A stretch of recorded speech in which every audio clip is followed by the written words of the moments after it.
वहीं मुफ्ती मुकर्रम ने कहा है कि इमरान खान को हिंदुस्तान के मुसलमानों की फिक्र करने की जरूरत नहीं है। उन्होंने कहा कि मुस्लिम अक़लियत हिंदुस्तान में बेहतर जिंदगी गुजार रहे हैं। नसरुद्दीन शाह ने जो कहा है वो गलत नहीं कहा। लिंचिंग हो रही है, जगह जगह पर हमले हो रहे हैं और गाय के नाम पर लोगों को झूठे इल्ज़ामात में फंसाया जा रहा है। इससे ज़रूर माइनॉरिटी के लोग परेशान हैं।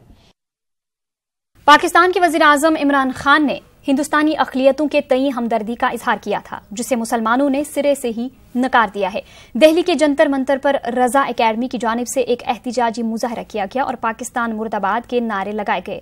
रजा एकेडमी ने इमरान खान को मशवरा दिया कि वो पाकिस्तान के अक़लियती निज़ाम को दुरुस्त करे और दहशतगर्दी पर लगाम लगाए। रजा एकेडमी ने पाकिस्तान से मुतालबा किया है कि वो लश्कर तैयबा जैसी तंजीमों पर पाबंदी आयद करे।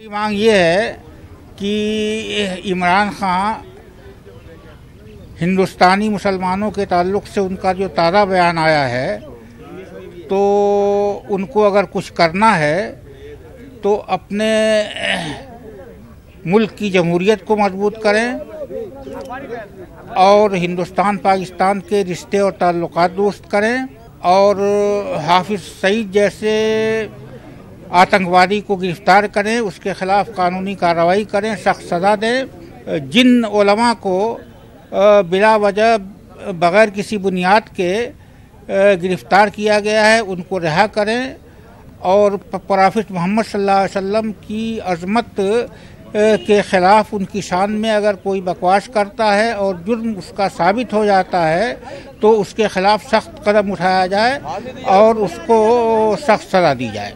हाफिज़ सईद जैसे दहशतगर्द वहाँ पर खुलेआम जो घूम रहे हैं उसको फौरी तौर पर गिरफ़्तार किया जाए और जो नामूस रिसालत के पहरेदार हैं, जो नामूस रिसालत के लिए अपनी कुर्बानियाँ पेश कर रहे हैं, अमन व अमान के साथ अपनी तहरीक चला रहे हैं, उन उलमा को जो गिरफ़्तार किया गया है उन उलमा को फ़ौरन रिहा करें और दहशतगर्दों को गिरफ़्तार करें और अपने मुल्क से दहशतगर्दी जड़ से ख़त्म करने की वो बात करें।